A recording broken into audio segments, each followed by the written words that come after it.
साथियों नमस्कार। नमस्कार लखनऊ। दोस्तों, मेरा नाम सैयद वर्मा है और मैं बेसिकली माधोपुर लखनऊ का ही रहने वाला हूं। सबसे पहले मैं कुछ बोलने से पहले ऊपर वाले परम पिता परमेश्वर को धन्यवाद देना चाहूंगा, जिनकी वजह से मैं आज इस स्थिति में पहुंचा और सेफ साहब जैसी कंपनी को बनाया और उसमें सैयद वर्मा आज डायमंड बन के दिखाया।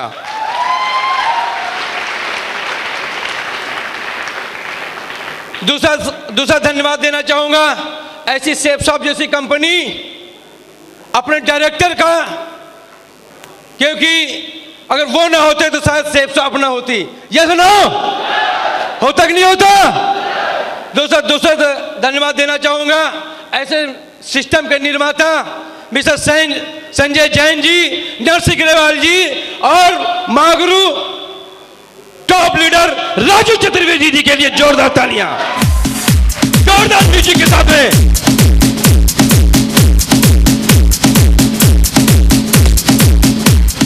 Thank you. और मैं जो सबसे ज्यादा धन्यवाद देना चाहूंगा इस हॉल में उपस्थित फ्रंट लाइन में बैठे हुए सारे महागुरु जी लोगों का, Mahaguru mister Madhav sir, Mahaguru mister Vijaypal जी सर, महागुरु श्री जसवीर सर और सारी मैम लोगों का। क्योंकि अगर दोस्त ये ना होता तो सैयद वर्मा आज इस स्थिति में पहुंच ही नहीं सकता था। क्योंकि आज जो मेरे पास कुछ भी है वो सिर्फ अपने गुरु लोगों का है। इन लोगों ने मुझे वो काम दिया है कि आज मैं यहाँ से डायमंड बना हूँ। लेकिन मैं अगर बताऊँ, मेरे पास आज जो कुछ भी है सब कुछ अपने महागुरु जी की वजह से हूँ। क्योंकि मैं छोटा सा एक कण था, अपनी कोई औकात नहीं थी, कोई जानता पहचानता नहीं था। लेकिन महागुरु जी लोगों ने एक कंकड़ को तलाश के आज हीरे के रूप में यहाँ पे लाके खड़ा करा दिया। ऐसे महागुरुओं के लिए जोरदार तालियां। खड़े होके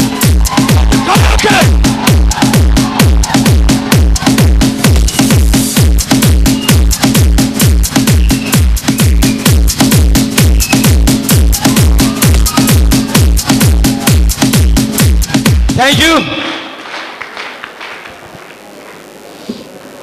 दोस्तों, मेरा जन्म एक आम परिवार में हुआ। अगर बैकग्राउंड की बात करें तो हम 3 भाई 2 बहनें हैं। मेरे पिताजी किसान हुआ करते थे, लेकिन कभी कभी वो ठेकेदारी और मिस्त्रीगिरी भी किया करते थे। मुझे होश आया कक्षा 8 में। उस समय मैं पढ़ाई करना चाह रहा था, क्योंकि पढ़ाई के आसपास पड़ोस में जितने भी लोग रहते थे सब यही बोलते थे कि बेटा पढ़ाई करना है। और मुझे कुछ आता जाता कुछ था नहीं। सिर्फ मैं सोचता था क्योंकि मेरे घर में खेती होती कुछ थी नहीं, पिताजी भी काम ऐसे किया करते थे। उस समय मैं सोचता कहीं ना कहीं से जिंदगी बनानी है। पड़ोस में देखता था कि लोग खेती बेच के लोग कहीं ना कहीं कुछ ला रहे थे, अपने पास तो वो भी नहीं दिख रहा था, दूर दूर तक कुछ दिखना ही नहीं था। उसी समय मैंने कक्षा 8 पास किया, हाई स्कूल पास किया। इंटर पास करने के बाद मेरे घर की स्थिति बहुत बढ़िया नहीं थी, क्योंकि मेरे पिताजी 2 बहन और 1 भाई की शादी कर चुके थे। और मुझको अपने आप से लगने लगा था, किसी ने बोला नहीं था कि अब मुझे कुछ करना चाहिए। अगर मैंने कुछ किया नहीं तो मेरी आगे की पढ़ाई संभव होगी नहीं, और पढ़ाई नहीं हुआ तो सपने धरे रह जाएंगे। दोस्तों, उसी समय इंटर करने के बाद मैंने पढ़ाना चालू किया। 14 महीने मैंने स्कूल में पढ़ाया। उसके बाद लगा वहां से कि इनकम और बढ़ाई जा सकती है। उसके कुछ समय के बाद मैंने एक अपनी कोचिंग खोली, कोचिंग में पढ़ाना चालू किया। इसी कोचिंग के पढ़ाने के समय मैंने यहाँ से बीएससी की, लेकिन उसी बीच में मैंने इंजीनियरिंग की तैयारी भी करता था, लगातार पढ़ाता रहता था। साथ साथ में मैंने इंजीनियरिंग के एंट्रेंस एग्जाम की तैयारी करता था। उसी बीच में मैं बीएससी कर ही रहा था। उसी समय मुझे मेरा नंबर आ गया और मैं इंजीनियरिंग की डिग्री लेने के लिए मुझे पढ़ने के लिए सिलेक्शन हो गया। और मैं वो भाग्यशाली था कि इंजीनियरिंग की डिग्री लेने के लिए लोग लखनऊ छोड़ के जाना पड़ता था, लेकिन उस समय ऊपर वाले ने साथ दिया। पढ़ने में अच्छा था, एक्सपीरियंस अपने पास था, क्योंकि मैं हाई स्कूल इंटर में हर जगह पढ़ाता था। उस एग्जाम में जो कुछ आया था मुझे हर एक चीज पता थी, इसलिए मेरा सिलेक्शन लखनऊ में ही हुआ। तो मुझे उधर दो बात बनी, एक तो मैंने उधर पढ़ाना जारी रखा, दूसरी तरफ मैंने इंजीनियरिंग चालू रखी।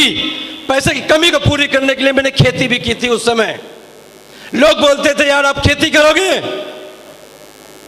मैंने कहा मैं खेती करूंगा, लेकिन मैं खेती करने के लिए मकसद था, सिर्फ मकसद खेती करना अपना मकसद था, क्योंकि पढ़ाई पूरी करनी थी। हर जगह से मैंने कोशिश की, पैसा अरेंज किया। इंजीनियरिंग की पढ़ाई करने के बाद मेरा सिलेक्शन हो जाता है, कैंपस सिलेक्शन हो जाता है किर्लोस्कर एंजल लिमिटेड में, और वो भी फिर मेरा भाग्य संबंध ने साथ दिया। इंदिरा नगर लखनऊ में ही मैंने जॉब की, जिंदगी 6.5 साल मैंने जॉब की। उसी समय मेरा लगा था कि मैंने जॉब मिल गई, सब कुछ बढ़िया चलने लगा था, लेकिन मुझे कुछ लगता कुछ बड़ा करना है। अब ये होगा कैसे मुझे पता कुछ था ही नहीं। एक दिन मैं ऑफिस से घर जा रहा था, मेरे कुछ दोस्त रास्ते में मिलते हैं और वो एक बात मेरे बोलते हैं, पता है शरद सभासद के चुनाव आ गए हैं, अगर आप खड़े हो गए भरोसा है कि मैं जीत के दिखाऊंगा और मैं जितवा के लाऊंगा। यहाँ पर बहुत सारे मेरे दोस्त हैं, मैं नाम लोगे तो देर लगेगी। उन लोगों ने मुझे विश्वास दिलाया, लेकिन मेरे जिगरे को गंवारा नहीं किया। क्यों? बैकग्राउंड था ही नहीं, पैसा हाथ में था ही नहीं, लेकिन करता तो क्या करता। पूरी रात नींद नहीं, हंस के वहां से चला गया था, दोस्तों को निराश करके पूरी रात नींद नहीं आई थी। उसी समय सवेरा होते होते मैंने निर्णय किया, ऊपर वाले ने एक मौका दिया है, हो सकता है घर में एक जिंदगी बन जाए। अगर इलेक्शन जीत गए पैसा तो आएगा, दोस्तों की भी जिंदगी सुधारेंगे, गांव वाले सुधारेंगे और रिलेशन वालों की सुधारेंगे। इस निर्णय की वजह से मैंने इलेक्शन लड़ने का डिसीजन लिया, काम करना चालू किया, सब कुछ किया, लेकिन उसी बीच किस्मत साथ नहीं देती है। सीट थी ओबीसी जेंट्स, 1 महीना तैयारी करने के बाद वो सीट हो जाती है ओबीसी लेडीज। शादी मेरी उस समय हुई नहीं थी। अब मेरे लिए सबसे ज्यादा परीक्षा की घड़ी थी। दोस्त निराश हो गए थे जो मेरे साथ थे। उस समय से कुछ लोगों ने बोला यात्री एज है शादी करने वाली और तू शादी कर ले। मैं फिर हंस के टाल गया, यार कौन करेगा शादी इससे। उसके बाद फिर दोस्तों की तरफ देखता हूं, यार इनकी मेहनत में पानी फिरने वाला है। ये बोलते थे यार इज्जत चली जाएगी एरिया में। मैंने कहा यार। उसके बाद मैंने फिर तैयारी की। मैंने कहा चलो ठीक है, लड़की ढूंढने चलते, चाहे हो कुछ जाए। नौकरी छोड़ी, लड़की ढूंढना चालू किया। दोस्तों 7 दिन के अंदर शादी करके दिखाई थी, 7 दिन के अंदर। यहां तक मेरे बाप को भरोसा नहीं था कि यार इसकी शादी होगी। मैडम सामने बैठी है, इनके घर वालों को भरोसा नहीं था, लेकिन अपने जिगरे को भरोसा था कि शादी होगी तो शादी होगी, चाहे कुछ भी हो। उसमें अवध जी का भी बहुत सपोर्ट रहा। बहुत सारे और दोस्त थे, मिलन जी थे, गोविंद जी थे, इन्होंने वो काम किया शायद मेरे भाई या रिश्तेदारों ने नहीं किया होगा। मेरा इतना सपोर्ट किया था उस समय। और शादी हुई, तैयारी हुई, जीत पक्की थी, लेकिन किस्मत वहां फिर पलटी मार गई। मुलायम सिंह यादव की सरकार थी। 2 अक्टूबर 2005 की बात है, इलेक्शन पोस्टपोन हो गए। एक तरफ शादी, उसी बीच मैंने नौकरी को भी छोड़ा। मैं न तो हंस पा रहा था न तो मुस्कुरा पा रहा था। मेरे सामने कोई रास्ता था नहीं, नौकरी से होता हुआ कुछ दिख नहीं रहा था। मैडम की घर वालों को करके लाया था कि साला सभासद बनाऊंगी आपकी बेटी को, ये मैंने उस समय बोल के आया था। तैयारी भी हुई थी, लेकिन अब मैं क्या करता तो क्या करता, मेरे हाथ में तो कुछ था ही नहीं। उसी समय मैं फिर नौकरी पे वापस आया। लगातार 6 साल नौकरी करने के बाद मैं उस समय ढूंढ रहा था, कुछ मिले। ऊपर वाले को कुछ मंजूर था। और एक दिन मिलन सिंह यादव जी का कॉल आता है मेरे पास, शरद जी आप कहाँ हो। मैंने कहा यार मैं तो ऑफिस में हूँ। बोले शाम को शादी में आओगे। मैंने कहा ठीक मैं आऊँगा। भाई मैं गया, मिलन सर मुझसे कुछ बताए, मेरी समझ में नहीं आया, लेकिन मैं इनकी बात को सुनता रहा, चुपचाप चला आया। 1-2 बार इन्होंने कॉल की, मैंने रिसीव नहीं किया, क्योंकि मैं ऑफिस में इतना बिजी रहता था कि जिंदगी उसी से बनानी थी। इन्होंने भी ध्यान नहीं दिया, मैंने भी ध्यान नहीं दिया, बात पड़ी रही। बीच में फिर मिलन सर ने गोविंद सर को ज्वाइन कराया। और फिर गोविंद जी, मिलन जी, दोनों लोग ने मिलकर मेरे ऊपर प्रेशर जमाए कि आपको इस काम को करना पड़ेगा। दोस्त इन्होंने फोन किया, मैं को यार अब 2 लोग गांव से हैं, अगर इनकी बात नहीं मानो चला फिर इज्जत चली जाएगी। इन लोगों ने मेरा बहुत साथ दिया था, इनकी वजह से मैं सेफ शॉप का प्लान देखने गया, प्लान से लेना देना कुछ था ही नहीं अपना। इनकी इज्जत की बात थी, मैंने फार्म भरा, मैंने बताओ कितना पैसा देना है, एटीएम मांग के मैडम से 9,000 रुपए दिए। मैंने कहा ये पकड़ो, और मैं जब प्लान देखने गया था ना, फार्म भरने का पैसा नहीं था। उसी समय प्लान देखा, साइन अप किया, पूरा के पैसे दिए। अब बताओ सर क्या करना है। इन लोगों ने बैठा के मुझे समझाया, उसी समय से वहां से काम मैंने स्टार्ट कर दिया। पहले दिन फ्राइडे की ट्रेनिंग लेने के बाद मेरे को अपने आप पे भरोसा हो गया था। मैंने एक स्लाइड देखी थी, यहाँ पे शायद हर एक तो बैठा हुआ जो सेफ साहब ज्वाइन किया उसकी स्लाइड से जरूर उन्होंने देखी होगी। या सुनो, age of 65 year, age of, वो स्लाइड मेरी आंखों को झकझोर गई, क्योंकि मैं 1% की जिंदगी जीना चाहता था और वो 1% की जिंदगी मुझे सेफ शॉप से बड़ी आसानी से दिख रही थी। इसलिए मैंने डिसीजन लिया। दूसरी तरफ काम करना चालू किया, मेरे 2 बच्चे भी थे, घर को भी देखना था, सेफ शॉप की भी देखना था। मैंने लगातार पार्ट टाइम में काम किया। पहले ऑफिस जाता था, शाम को प्लान दिखाता था, सुबह प्लान दिखाता था, फिर ऑफिस जाता था। मैंने इस तरह से काम किया और अगले 6 महीने में मैंने यहां से करीब 30-35 लोगों की टीम बनाई और मैं नौकरी भी था। टीम वाले लोग कॉल करते थे, यार प्लान दिखाना है, फॉलो करना है। मैंने कहा यार इनकी इज्जत की बात है, अगर मैं तो नौकरी कर रहा हूं, अगर मैंने इनको नहीं बढ़ाया ना तो फिर अपनी इज्जत चली जाएगी। मेरा 10,000 का 8,000 गया तो कोई बात नहीं, लेकिन इनका नहीं जाना चाहिए। मुझे आज भी वो दिन याद है, वो डेट थी 17 दिसंबर की। कितने दिसंबर? 17 दिसंबर। दिल्ली में डायमंड शिप थी महागुरु लालबी शर्मा जी की 24 दिसंबर को। सर आए, समझाए पूरा बढ़िया से, मैंने पूरा समझा और मैंने वहां पर लोगों को ले जाने के लिए निर्णय कर लिया। सबको लेके चलेंगे, देख के आएंगे, लौट के बड़ा काम करेंगे। डायमंड शिप देखने के बाद 7 जनवरी को मैंने नौकरी छोड़ी। उसके बाद मैंने धुआंधार काम करना चालू कर दिया।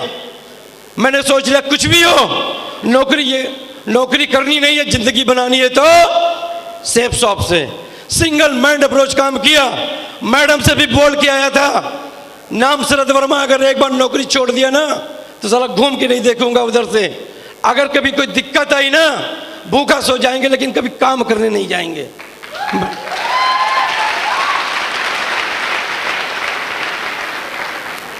मैडम ने सपोर्ट किया, बोला ठीक है आप करो काम को, मैं काम आपका सपोर्ट करती हूँ।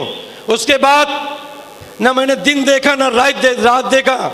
लोग बोलते हैं 8 घंटे 10 घंटे, मैंने 18 घंटे भी प्लान दिखाया है। 18 घंटे। कभी कभी मैं सुबह घर से निकलता था 6 बजे सुबह, अगले दिन सुबह 6 बजे आता था।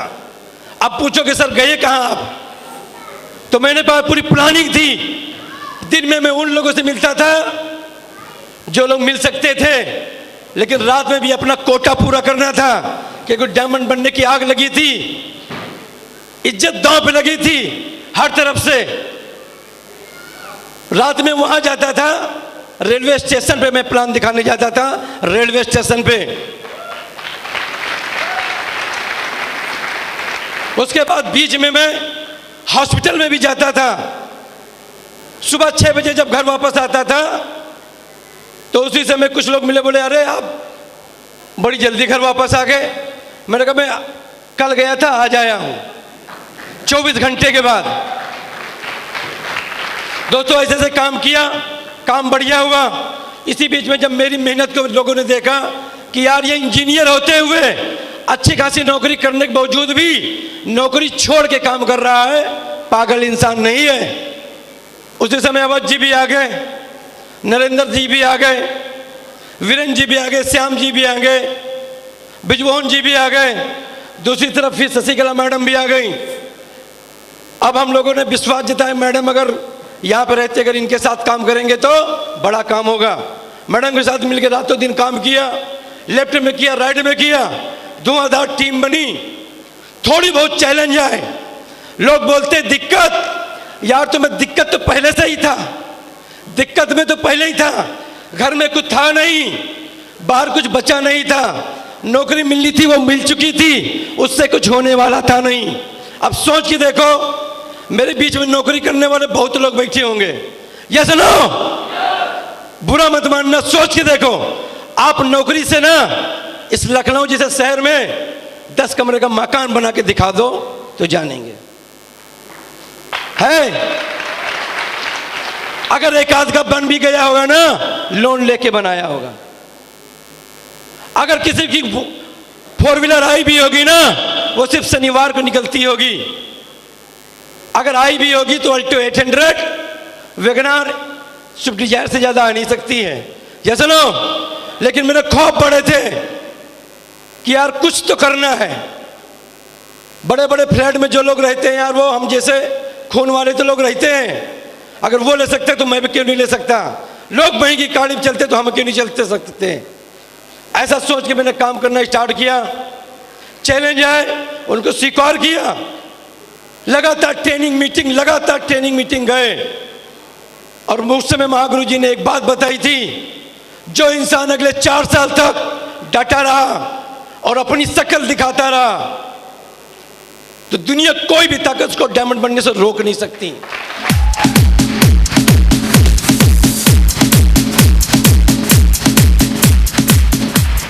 Thank you. और मैं ट्रेनिंग मीटिंग का हिस्सा लगातार बनता रहा। स्टार्टिंग की अगर बात करूं, जब पहले मेरी ट्रेनिंग थी, मैं ट्रेनिंग में जा नहीं रहा था। मिलन जी मुझको जबरदस्ती लेके गए थे आगरा, माथुर वैश्य सैलून में। और उस समय में मिलन जी ने मेरे कहा था कि सर आगरा चलेंगे, संडे के दिन आपकी छुट्टी रहती है और वहाँ ताजमहल भी देखेंगे। तो मैं ट्रेनिंग लेने नहीं गया था, ताजमहल देखने गया था। और हम और मिलन जी 2 लोग गए थे। जैसे मैं स्टेशन पे उतरा तो मिलन जी ने बोलते चलो ट्रेनिंग चलते हैं। सुबह के 7 बजा था, नहाए धोए। मैंने कहा सर पहले ताजमहल दिखाओ, ट्रेनिंग मीटिंग बाद में चलते हैं। फटाफट ताजमहल सर ने दिखाया। ठीक 11 बजे में माथुर वैश्य सैलून में घुसा। और उस समय मैंने वहाँ पर नरसिंह ग्रेवाल जी, राजू चतुर्वेदी जी, माधव सर, विजयपाल जी और महागुरु जसवीर सर वहाँ पर थे। इनकी बातें सुन के मेरे अंदर आग लग गई, आग। मैं सोचता था मिलन जी यार कहाँ फंसा दिए, लेकिन उस दिन समझ में आ गई सेठ साहब की गहराई क्या है। अगले दिन काम नहीं से ऑफिस जाना छोड़ा, सिर्फ काम पे ध्यान दिया। लगातार काम किया, सारे लोग निकल के आए लगातार। आज मैं यहाँ पे डायमंड बना हूँ। मेरे अंदर कोई क्वालिटी नहीं है। मैं तो सिर्फ अगर इस सिस्टम को ना ज्वाइन करता ना, तो सिर्फ नौकरी करता, नौकरी, और पूरी जिंदगी नौकर बन के रह जाता। और नौकरी के एक अच्छी परिभाषा भी है, नौकरी ना करी तो का करी। ये सुनो, क्लियर है कि नहीं है? और मैं वो अपने आप पे लागू कर नहीं सकता था, क्योंकि सोच के देखो मैं यार मैकेनिकल इंजीनियर था। जिस समय मैं मैकेनिकल इंजीनियर की डिग्री पकड़ी थी ना, एरिया के 4 किलोमीटर के रेंज में कोई था ही नहीं। नौकरी भी बढ़िया थी, सब कुछ बढ़िया था। चाहता तो वहीं पर डटा रहता, लेकिन मैं कुछ बड़ा करना चाहता, इस वजह से सेफ शॉप में आया था। और महागुरु जी लोगों की ट्रेनिंग मीटिंग अटेंड करते हुए बात यहाँ तक पहुँची कि मैं काम कर ही रहा था। उसी बीच में क्या हुआ, मेरे को थोड़ा बहुत प्रॉब्लम आई कि यार अगर बड़ा काम ऐसा लगता था कि 10,000 लोग बहुत होते हैं, ये सुनो। उसी बीच में लाल बहादुर शर्मा जी से मुलाकात हुई और सर ने विश्वास दिलाया कि यहाँ पर डट के काम करोगे तो मैं आपका सपोर्ट करूंगा। महागुरु जसवीर सर का भी सपोर्ट मिला, लगातार डटे रहे। आज बताते हुए खुशी होती है, इस लखनऊ की टीम 20,000 लोगों की है, 20,000।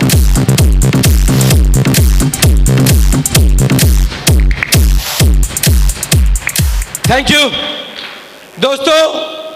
आज इतना बड़ा कार्रवाई मेरी वजह से नहीं बना है।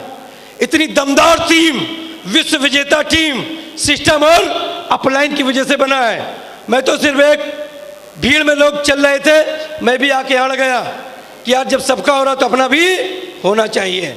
दोस्तों हुआ सिस्टम और अपलाइन की वजह से हुआ। आज अगर बात की जाए तो मैं भी एक सबसे बड़ा रईस हूं आज की डेट में। यह सुनो, आज लाखों की इनकम है।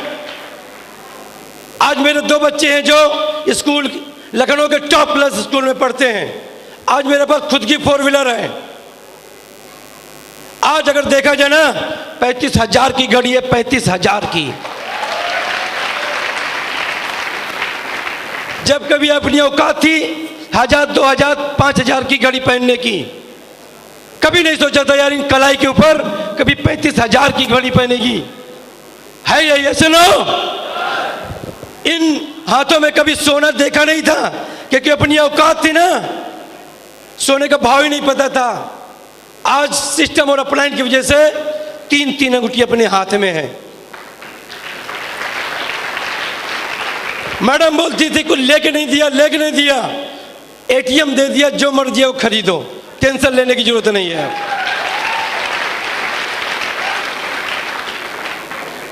क्योंकि जिस कारण की वजह से शादी हुई थी ना, वो सबसे बड़ा कारण रहा डायमंड सिख बनना। अगर मैं वहां पर सभासद नहीं बन सका ना, ये मेरे लिए सबसे अच्छी बात थी। अगर वहां सभासद बन जाता ना तो आज यहां नहीं खड़ा होता है शरद वर्मा। लेकिन वो कारण भी था डायमंड बनने का, क्योंकि अपने को पता चल गया था यार पॉलिटिक्स में जाने के लिए कुछ होना चाहिए, बैकग्राउंड होना चाहिए, रुपया पैसा होना चाहिए। लेकिन मेरे को लगा यार ये अपने दम की बात है, मेहनत तो हम कर सकते हैं क्योंकि मेरे खानदान में मेहनत खून में बसी है। आज मेरा छोटा भाई यहाँ बैठा है। हम लोग पढ़ने के लिए लोग रात में काम कर, लोग दिन में खेती करते थे ना, हम लोगों ने रात में खेती करके दिखाई है। रात में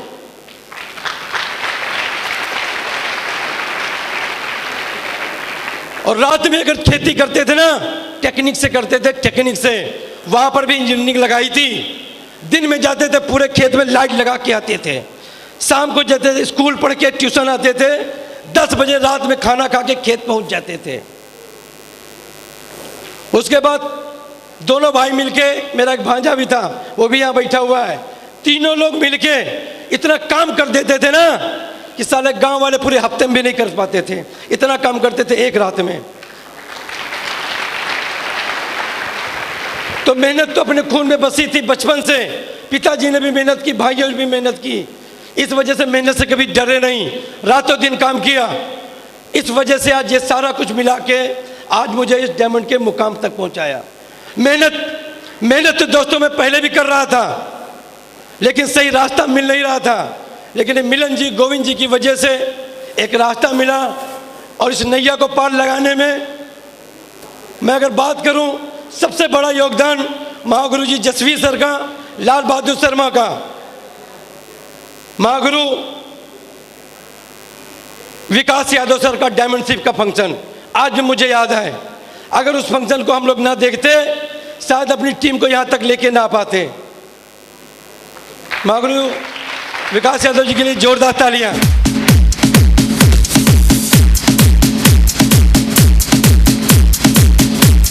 थैंक यू। तो दोस्तों आज अपने पास जो कुछ भी है, एक गड्ढे से निकले घुसे हुए आदमी को गुरुओं ने आके हीरे के रूम में खड़ा कर दिया है। ये सुनो दोस्तों, आज यहां से एक नया कमिटमेंट लेता हूं। बात अपने डायमंड बनने पे खत्म होती नहीं है। पूरी जिंदगी कोई भी काम करूंगा ना, सेब शॉप के अलावा शरद कभी कोई दूसरा काम करेगा कभी नहीं, चाहे कोई कुछ भी हो जाए। लेकिन यहीं से कसम खाते हैं। लोग डायमंड बनने की बात करते हैं। डायमंड में पहले दिन ही बन गया था। पहले दिन, जिस दिन मैंने पहला फंक्शन देखा था, मैंने कहा सर एक बार समझा दो। साला शरद वर्मा अगर है ना, अपनी बाप की औलाद है ना, जहां पर डर जाएगा ना पीछे हटेगा नहीं।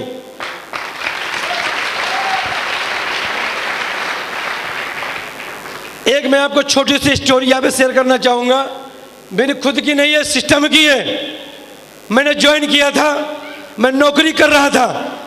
उसी समय मुझे यह पता चला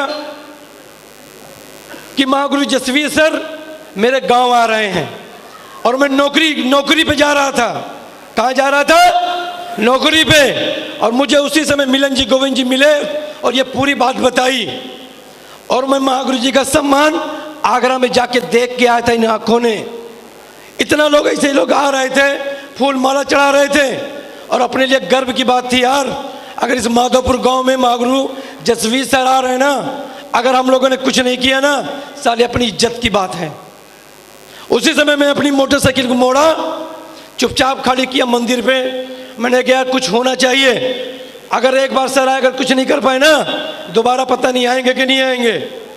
फिर हम लोगों ने पूरी प्लानिंग बनाई, एक दिन पहले की बात है। जैसे इन लोगों ने बताया, मेरी पूरी प्लानिंग बनाई। मैंने कहा सबसे पहले तो टीवी टावर से लेके माधोपुर तक पूरी रोड साफ होनी चाहिए। क्यों साफ होनी चाहिए? दम की बात थी यार, मेहनत तो थी ना। हमारी एरिया के जो सभासद थे ना, मैंने उनको डंके की चोट पे कह के आया था, सभासद तो आप बन गए ना, अगर ये रोड नहीं साफ कराए ना तो ये शरद वर्मा रात में अपने हाथ से साफ कर देगा।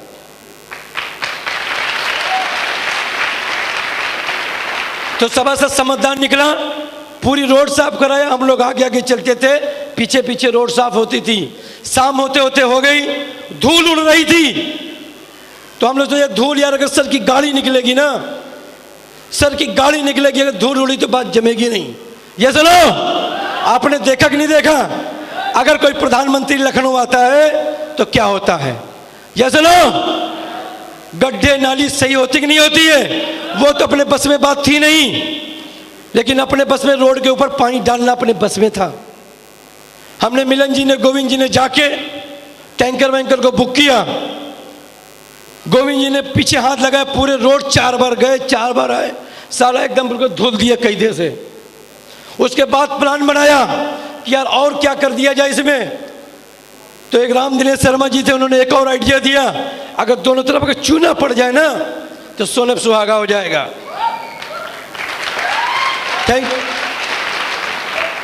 तो हम लोगों ने इंतजाम किया चूने का। पूरी रात में जाके पूरे 4 किलोमीटर, लगभग 2 किलोमीटर पूरा दोनों तरफ चूना डाले। सुबह होते होते लोग सनक गए, अरे कौन प्रधानमंत्री आ रहा है।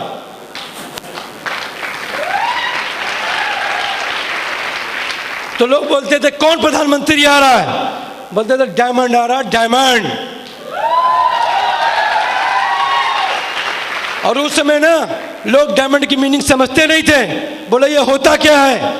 देखना हो तो आ जाना, देखना हो तो आ जाना। दमदार गाड़ी हम लोगों ने बुक की थी, इंडिका। अपने बस की बात थी दोस्त, किराए की नहीं थी। हमारे मौसी के लड़के वीरेंद्र जी के जीजा की लाए थे हम लोग, बेचारे वो खुद चला के लाए थे। जैसे जैसे गाड़ी चलती थी, हम लोग आसपास रहते थे, छत से लोग देखते थे, अरे ये डायमंड। उसी समय अपनी फूलों की खेती होती थी, 4 की मतलब इतना फूल बरसा, इतना फूल बरसा है, लोग सनक गए। महागुरु जी की पूरी एंट्री हुई दमदार तरीके से, लोगों ने देखा, वो तूफान मचा। उसके बाद आज ये 20,000 उसी का रूप है ये।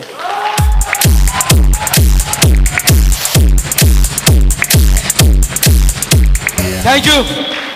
तो मेरा कहने का मतलब ये था, अगर आप सिस्टम की बात मानोगे, अपलाइन की इज्जत करोगे, टीम को साथ में रखोगे, सबके मन की बात करोगे ना, दुनिया की कोई भी ताकत आपको डायमंड बनने से रोक नहीं सकती। यह सिस्टम का चैलेंज है। क्या लग रहा है ऐसे सिस्टम को फॉलो कर पाएंगे? अपने को ये नहीं पता था यार नेटवर्किंग मार्केटिंग की ABCD होती क्या है। अपने कभी पढ़ाई की नहीं थी, लेकिन वीडियो देख देख के महागुरु जी लोगों का मोटिवेट होते थे। और मैं एक छोटी सी स्टोरी और बताना चाहूंगा, हो सकता है आपको बड़ा सबक मिल जाए यहीं से।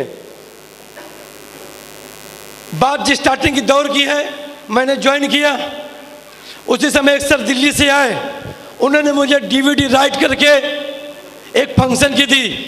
और वो फंक्शन में बताना चाहूंगा, दमदार डायमंड लीडर महागुरु श्री कुमार शर्मा जी की डायमंड विजयोत्सव का DVD थी। Thank you. उन्होंने मेरे को राइट करके दी। मेरे घर में TV थी, सीडी थी, मैं उस पर रोज आके उस कैसेट को लगाता था। और मुझे आज बताते हुए खुशी होती है ना, उस समय मैंने माधव सर का एक स्पीच सुना था और उन्होंने एक बात बताई थी, डायमंड डायमंड डायमंड।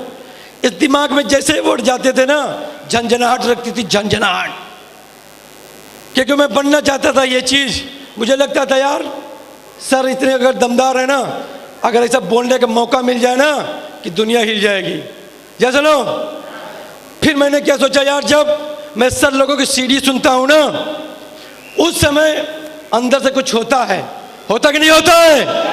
ये सुनो, तो जब मेरे अंदर होता था और मैं टीवी को अकेले देखता था, टीम वहां पर होती नहीं थी, तो मेरे अंदर एक आया यार इनको कैसे पहुंचाया जाए, क्योंकि उस समय ना तो स्मार्टफोन थे, ना तो लैपटॉप हुआ करते थे, कंप्यूटर अपना चलाना जानते नहीं थे।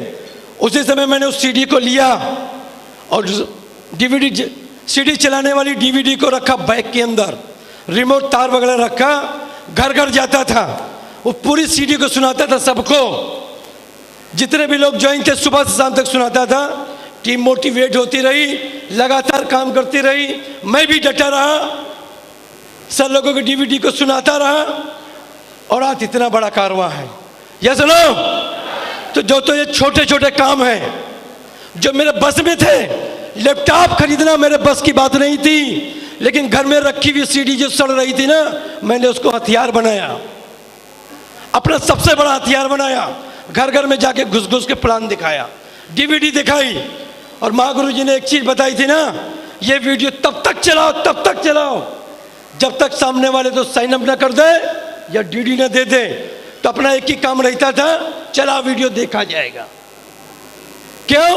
अपनी सीडी, अपना रिमोट, अपनी कैसेट, टीवी सामने वाले की, बिजली सामने वाले का, चाय पानी सामने वाले की। कब तक नहीं देगा पैसा?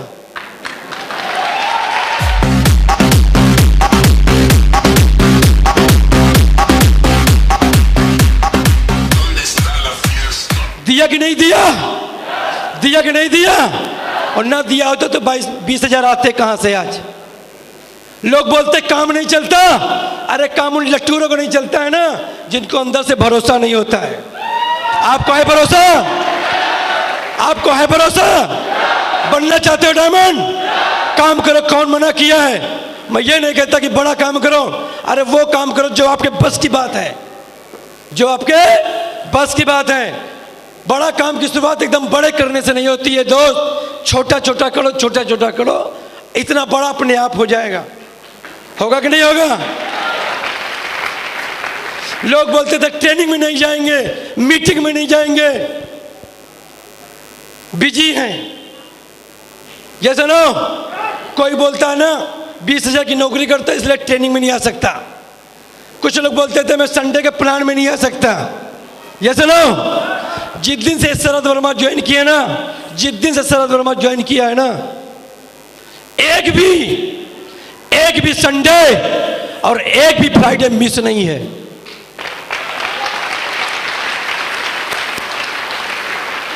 मेरे यहाँ पे 2 अपलाइन बैठे लखनऊ के, गोविंद जी और मिलन जी। अगर किसी को ना भरोसा हो इनसे जाके पूछ लेना। आज तक जब से मैंने ज्वाइन किया एक भी फ्राइडे की ट्रेनिंग, संडे का प्लान मिस नहीं हुआ। गुरुजी लोगों ने बोल दिया है ना, अगर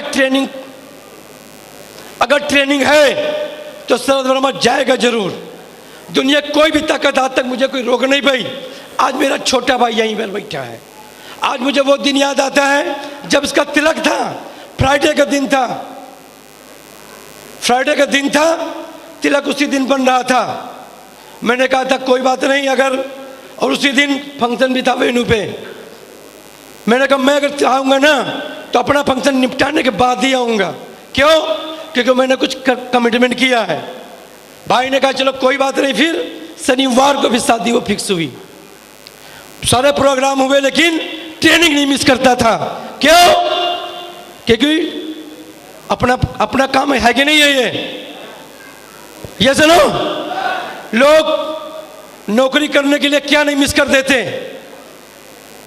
कभी शादी बारात में लोग जा पाते हैं कि नौकरी की वजह से नहीं जा पाते? क्लियर है कि नहीं है? लेकिन सोच के देखो यार, अगर किसी को 10-50 हज़ार की नौकरी मिली है ना, उससे कोई किले खड़े हो जाएंगे। लेकिन मैंने इस सिस्टम के आगे ना तो अपनी सुनी, ना अपने घर वालों की सुनी, और यहाँ तक मैं बोलता हूँ मैंने अपने आप की भी नहीं सुनी, क्योंकि मुझे हर हालत में सिर्फ और सिर्फ डायमंड बनना था, सिर्फ डायमंड बनना था। तो क्या आप लोग कर पाएंगे? करके दिखाएंगे? आज जो महागुरु जी लोगों ने लखनऊ में यार इतना बड़ा अगर समय दिया है ना, तो क्या लग रहा दिल में कुछ हो रहा है? करके दिखाएंगे? पक्का? दोस्तों, अगर इसी दिन के लिए ना, मैं एक दिन मुझे फिर से याद आती है, वो दिन स्टार्टिंग का। हम लोग जाते थे, आगरा जाते थे, मथुरा जाते थे, दिल्ली जाते थे, हर जगह जाते थे, और मैं मन में एक बात सोचता था, यार कब तक बाहर जाएंगे, लखनऊ से कब तक बाहर जाएंगे।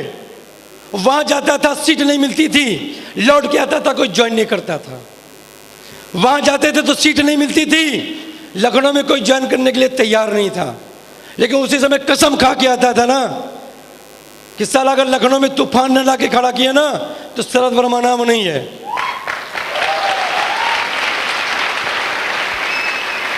आज जो ट्रेनिंग मीटिंग लेने के लिए हमें आगरा, मथुरा, दिल्ली जाना पड़ता है, ऐसा दिन ला के खड़ा करेंगे ना, इतना काम करके दिखाएंगे कि महागुरु जी लोगों को टाइम अपने आप मिल जाएगा। क्या लगता है कर सकते हैं? आज लखनऊ में बैठे हुए, आज हम लोग लखनऊ में बैठे हैं, तो सिर्फ यहाँ पर लखनऊ के लोग नहीं है, ये सुनो, लोग कोई बिहार से आया है, कोई मुजफ्फरपुर से आया है, कोई लखीमपुर से आया, कोई सीतापुर से आया है, कोई झांसी से आया है, हर जगह से लोग हैं कि नहीं है।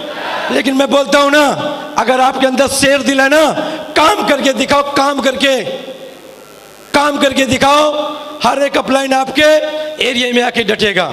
ये सुनो, तो कर सकते हैं, ये सारा फंक्शन अपने एरिया में करा सकते हैं। दोस्तों, इस शरद वर्मा यहाँ से कमिटमेंट करते हैं, इस मंच की वजह से।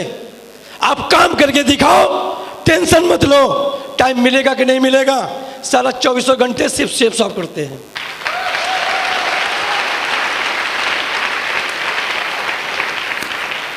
आज मेरी वाइफ यहां बैठी है, किसी को भरोसा ना, जाके पूछ लो, आज तक मैंने कभी 1 घंटा बैठ के बात नहीं की, पूछ लो जाके, 1 घंटा बात नहीं की, क्योंकि मेरी प्लानिंग बनी रहती थी, यार कुछ बड़ा करना है, कुछ बड़ा करना है, लोग अमीर बन रहे हैं, बड़ी बड़ी गाड़ी लाने, कैसे लेंगे, अपने को पता था इससे होगा, अगर इस काम को कर ले गए ना तो दुनिया नीचे झुकेगी। आज हुआ कि नहीं हुआ? अगर मैं लटूरी पंथी दिखाता, 10-20-50 हज़ार में फंसे रहता, तो आज दिन देखने को मिलता। लेकिन उस समय के लिया वो डिसीजन आज रंग लाया कि नहीं लाया? लोग बोलते हैं सर पहले चेक आ जाए, बाद में काम कर लेंगे, लेकिन मेरा एक ही फार्मूला था ना, साला काम करके दिखाओ, चेक साला तरसा देंगे, आएगी जरूर। कैसे नहीं आएगी? अपनी किस्मत में है। अगर अमीर बनना लिखा है ना तो होगा। काम करो, टेंशन मत लो, काम इतना करो, डीडीआ इतना भेजो कि चेक साली अपने आप आ जाए। आज सिस्टम की बदौलत पैसे के विषय में सोचना नहीं पड़ता है। हर बृहस्पतिवार को शाम 5 को बचते नहीं है, अकाउंट में पैसा आ जाता है, अकाउंट में पैसा। जहां पर हम सैलरी के लिए पूरे महीने भर तरसते थे, लेकिन आज जहां पर हफ्ते में इनकम आती है, सोच के देखो कैसा लगेगा। महीने में लाखों रुपए की इनकम, हफ्ते में लगातार एक बार अकाउंट खाली नहीं होता, फिर बढ़ जाता। आज मैं बताऊं ना, जिस दिन से मैंने सेफ शॉप किया, सेफ शॉप, मेरे घर के भी लोग हैं, गांव के भी लोग हैं, और रिश्तेदार भी बैठे हैं, वो सब जानते हैं। मैंने जब से ज्वाइन किया ना, 1 रुपया सेफ शॉप के अलावा मैंने कहीं से कमाया नहीं। आज आलीशान जिंदगी है। आज मैं जो पहना हूं ना, ये मेरे में बस की बात नहीं थी, सिस्टम की बात। मैं ये घड़ी नहीं ले रहा था, क्योंकि अपने खानदान में आज तक इतनी महंगी किसी ने घड़ी लगाई नहीं। मैंने लेकिन फिर भी सोचा चलो ले ली जाए। मैंने कभी आज तक अंगूठी नहीं पहनी। मेरी वाइफ बैठी है, दहेज में एक अंगूठी मिली थी, आज तक मैंने कभी पहनी नहीं। लेकिन आज जो कुछ हो पाया सिस्टम की, आज ये शरद वर्मा ना पूरा चेंज हो गया है, चेंज अंदर से। और आज चेंज होने के बाद, डायमंड बनने के बाद एक ही मकसद है।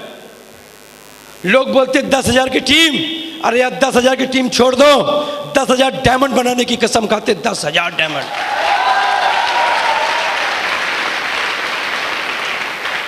कितने? कौन कौन बनना चाहेगा? पक्का? पक्का? कैसे भरोसा कर ले? करके दिखाएंगे। दोस्त आप सोच लेना, लेकिन अपना कमिटमेंट है यार, चाहे साला कुछ भी हो जाए, 10,000 डायमंड बना के दुनिया से जाएंगे।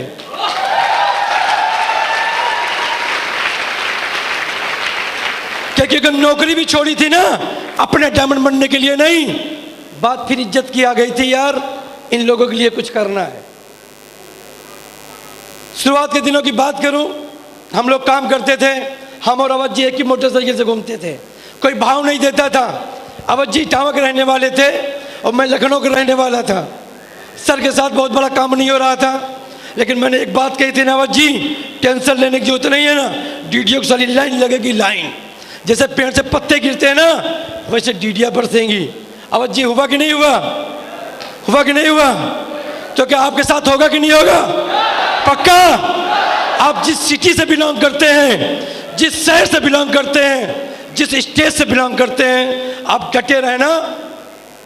ये सब शरद वर्मा का कमिटमेंट है। और अवध जी के साथ मिलके, अपने श्री रेड क्लब के साथ मिलके, आज यहाँ पे जो भी topaz, emerald, ruby, pearl, gold, silver, सबके दम पे मिलके काम करेंगे और एक दिन ऐसा भूकंप लाएंगे कि पूरे हिंदुस्तान में काम करके दिखाएंगे। कर लेंगे? कर लेंगे? चलो दोस्तों, आज यहां पर इसी बात के साथ अपनी वाणी को विराम देते हैं।